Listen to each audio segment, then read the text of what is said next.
Assalamualaikum warahmatullahi wabarakatuh. Selamat siang rekan-rekan semua. Kenalkan, nama saya Gian Luigi Arrohman dengan NIM 045. Jadi hari ini kami akan mempresentasikan progress report marketing plan kami dengan mitra yaitu After Mill House. Boleh di next? Latar belakang dan profil mitra kami. Usaha mikro kecil dan menengah atau UMKM memiliki peran yang sangat signifikan dalam pembangunan ekonomi di Indonesia. Sektor ini menjadi penggerak utama perekonomian karena mampu menciptakan banyak lapangan pekerjaan sehingga meningkatkan pendapatan masyarakat serta memperkuat ekonomi lokal di berbagai daerah di Indonesia. After Mill House sendiri hadir sebagai salah satu UMKM yang bergerak di bidang food and beverage yang menghadirkan berbagai pilihan dessert yang unik dan juga lezat di Kota Batam. Produk bestsellernya antara lain adalah durian sago, yin yang soya, dan churros. Next.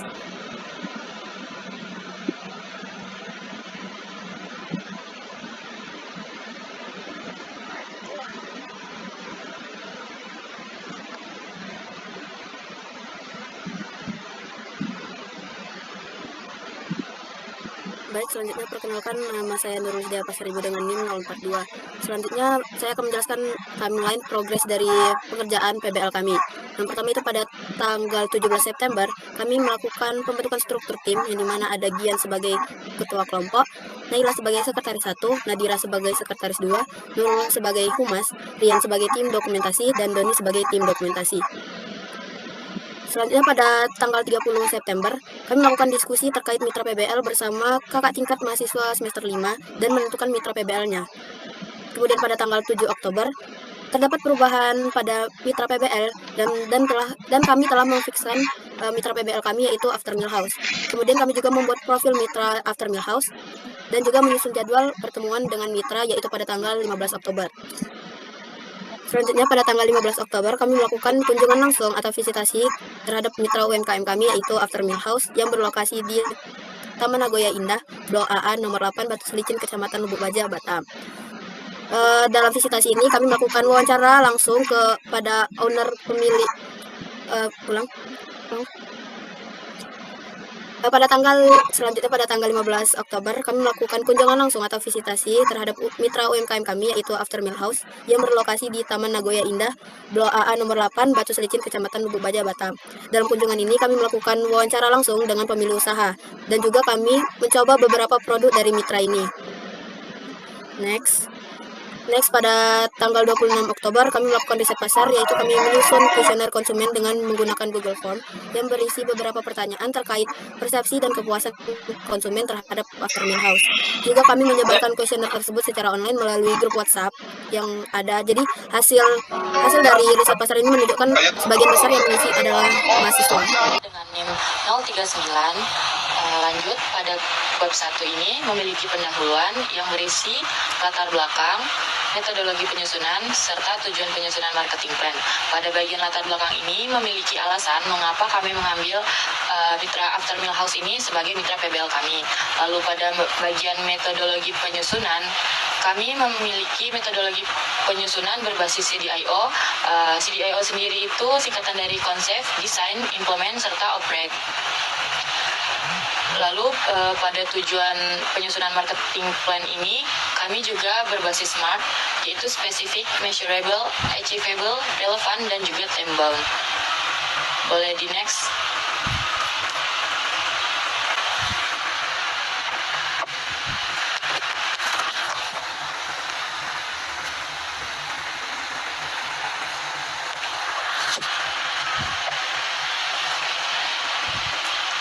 Lalu di bab 2 itu berisi tentang profil mitra.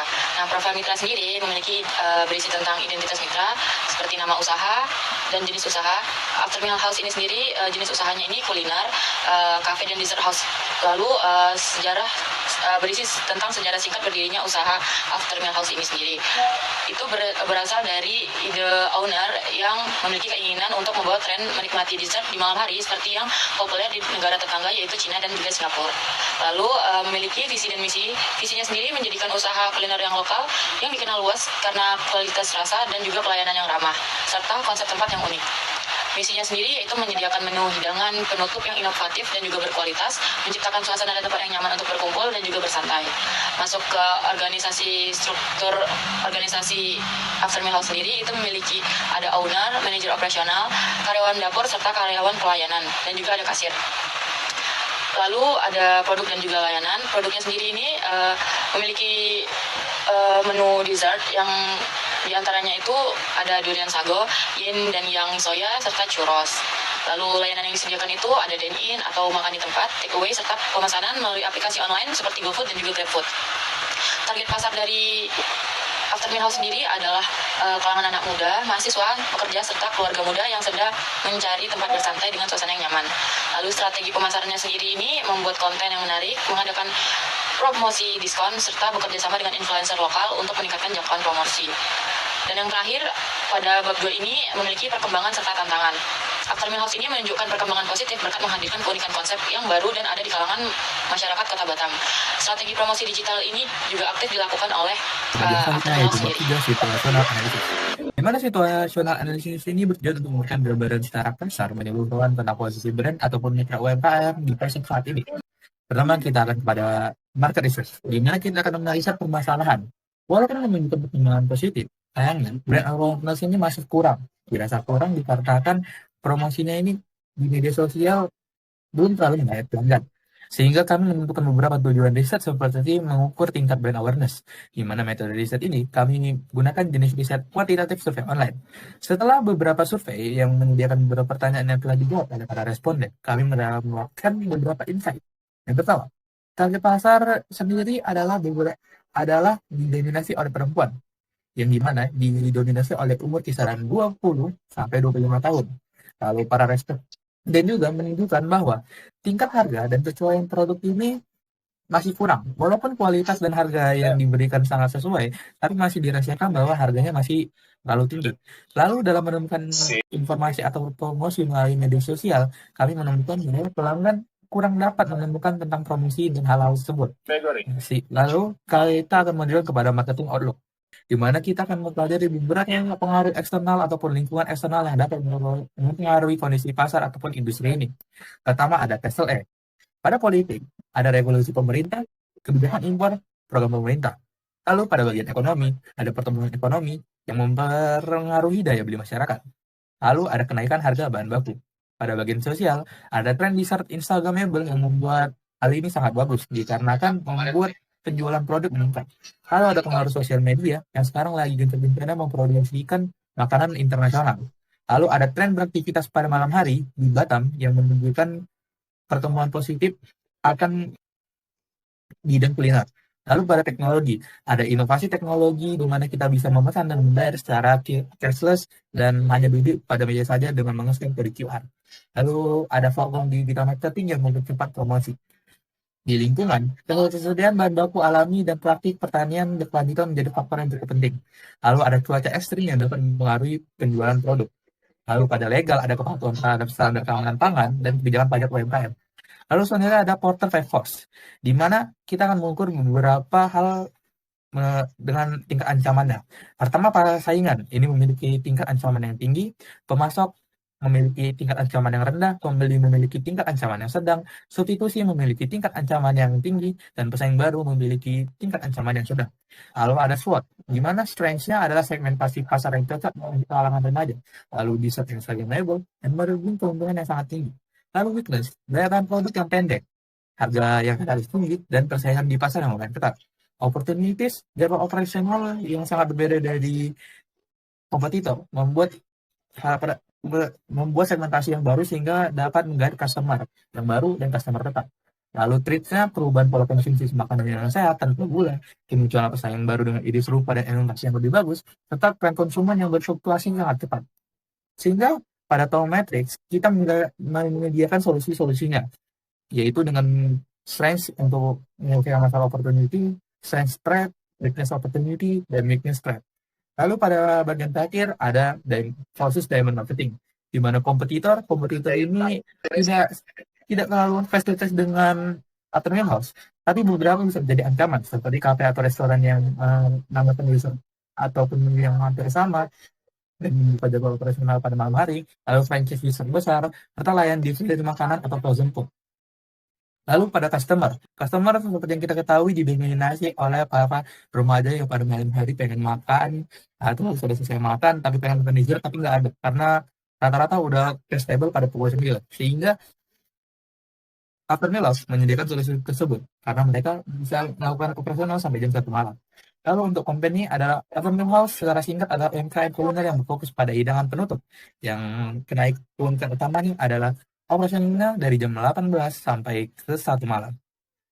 Lalu pada marketing outlook change ada teknologi, politika legal, sosial kultural, ekonomi, dan marketing. Oke, selanjutnya next.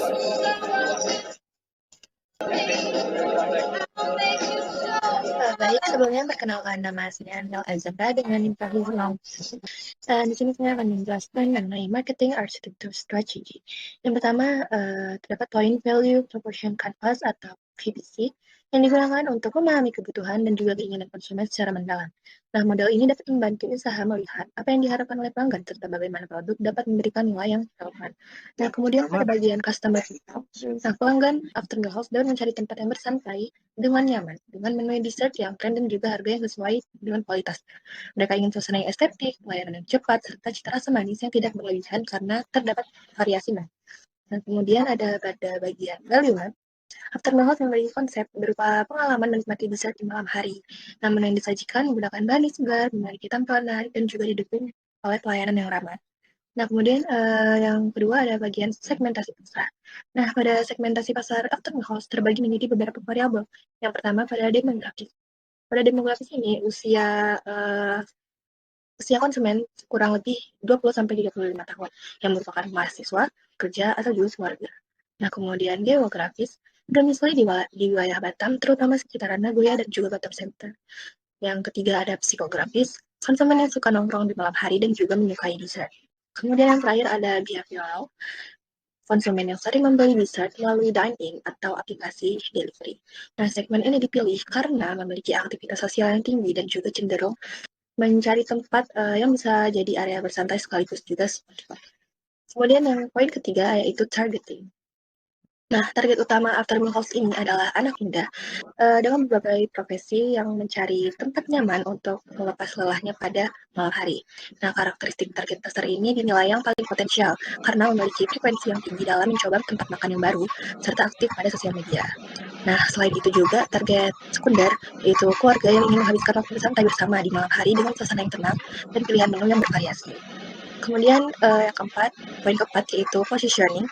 Aftermeal House ini memposisikan diri sebagai cafe dessert di malam hari yang menghadirkan suasana hangout santai dan dengan menu yang manis dan juga minuman kekinian.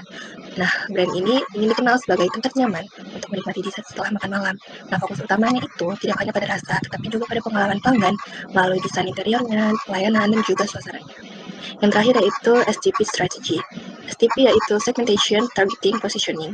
Nah, Aftermeal House ini menekankan pada kejelasan segmen pasar dan juga konsistensi citra merek. Nah, pada segmentation itu fokus pada anak muda dan pekerja di Batam. Nah, targetingnya pelanggan yang mencari tempat dessert pada malam hari dengan harga yang terjangkau. Nah, Aftermeal House ini merupakan tempat yang sesuai untuk itu. Nah, positioning, cafe dessert yang estetik dan juga nyaman menjadi pilihan utama untuk bersantai setelah kita beraktivitas harian. Nah, strategi ini diperkuat dengan promosi digital melalui media sosial dan juga berkolaborasi dengan influencer lokal dan juga inovasi menu agar tetap relevan dengan tren kuliner. Boleh di next?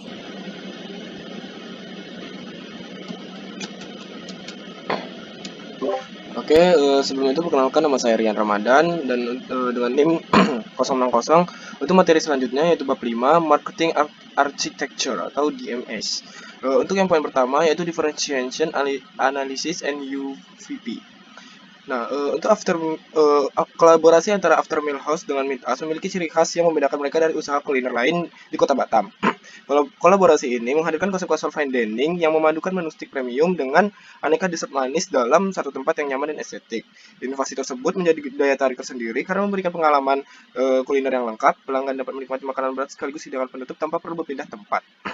Nah, untuk keunggulan tersebut dirangkum dalam Unique Value Proposition atau UVP berikut, yaitu nikmati pengalaman kuliner lengkap dari steak hangat hingga dessert manis dalam suasana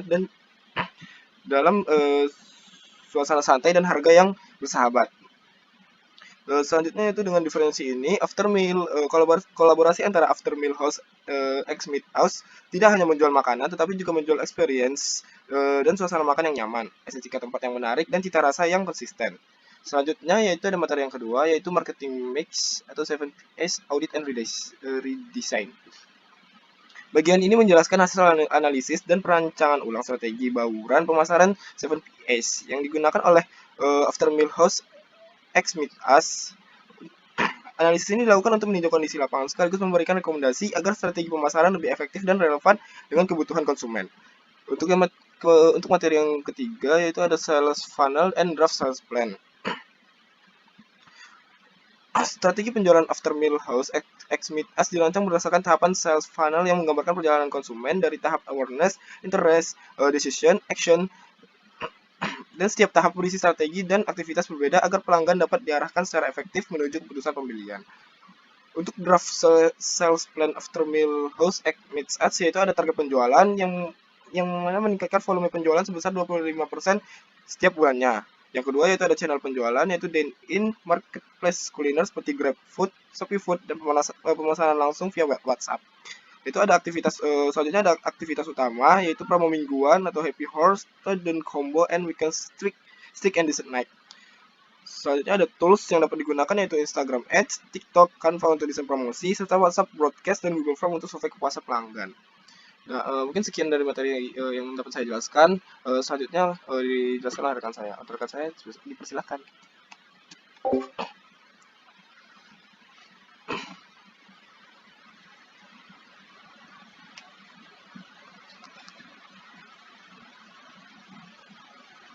Ini bagian siapa, gue? Dulu aja. Ya udah.